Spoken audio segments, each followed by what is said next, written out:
ചിലരെ ചരിത്രം ഇങ്ങോട്ട് വന്ന് തോൽപ്പിക്കാൻ നോക്കും. പക്ഷെ ചിലരുണ്ട്, അവർ ചരിത്രത്തെ കൊണ്ട് നിർബന്ധിച്ചവരുടെ പേരെഴുതി വെപ്പിക്കും. ഒരു കാലത്ത് അർജന്റീനയിൽ അവനെ നോക്കി പലരും പറഞ്ഞു, ഇവൻ സ്പെയിൻകാരനാണ്, ഇവന് രാജ്യസ്നേഹമില്ലെന്ന്.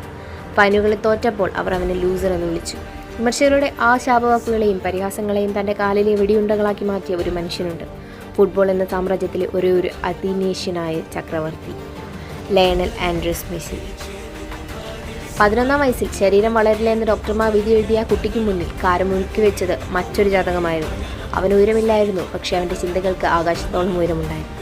ബാഴ്സലോണയുടെ പിച്ചിലേക്ക് അവൻ പന്തുമായി ഇറങ്ങിയപ്പോൾ ഡിഫൻഡർമാർ വെറും കാഴ്ചക്കാരായി മാറി. കണക്കുകൂട്ടലുകൾക്ക് അപ്പുറമുള്ള ആ ഡ്രിംബ്ലിങ്ങും കണ്ണടച്ചു തീർക്കുന്ന വേഗതയിലുള്ള ആ പാസുകളും കണ്ട് ലോകം ഒരേ സ്വരത്തിൽ പറഞ്ഞു, ഇവൻ ഈ ഭൂമിയിലെ കളിക്കാരനല്ല, ഇവൻ ദൈവത്തിൻ്റെ കയ്യൊപ്പുള്ള മാന്ത്രികനാണെന്ന്. 2016 കളി മതിയാക്കിയവൻ നടന്നു പോകുമ്പോൾ വിമർശകർ ചിരിച്ചു. മെസ്സിയുടെ കഥ കഴിഞ്ഞു എന്ന് അവർ ഉറപ്പിച്ചു പറഞ്ഞു. പക്ഷേ സിംഹം 4 കാല് ചുവടോട്ട് വയ്ക്കുന്നത് പേടിച്ചിട്ടല്ല, ഇരയെ കീഴ്പ്പെടുത്താൻ വേണ്ടിയിട്ടാണ്. അവൻ തിരികെ വന്നു. വിമർശകരുടെ നെഞ്ചിലേക്ക് ചവിട്ടിക്കയറി അവൻ കോപ്പ അമേരിക്ക എടുത്തു. ഒടുവിൽ 2022 ഡിസംബർ 18 ലുസൈൽ സ്റ്റേഡിയത്തിലെ മണ്ണിൽ ഫുട്ബോൾ ചരിത്രത്തിലെ ഏറ്റവും വലിയ സിംഹാസനത്തിൽ അവൻ ആ സ്വർണ്ണ കിരീടം ചൂടി. 8 ബാലൻ ഡിയോർ, 6 ഗോൾഡൻ ബൂട്ട്, 40-ലധികം ഔദ്യോഗിക കിരീടങ്ങൾ. ഇനി അവന് തെളിയിക്കാൻ ഈ ഭൂമിയിൽ ഒരു റെക്കോർഡും ബാക്കിയില്ല.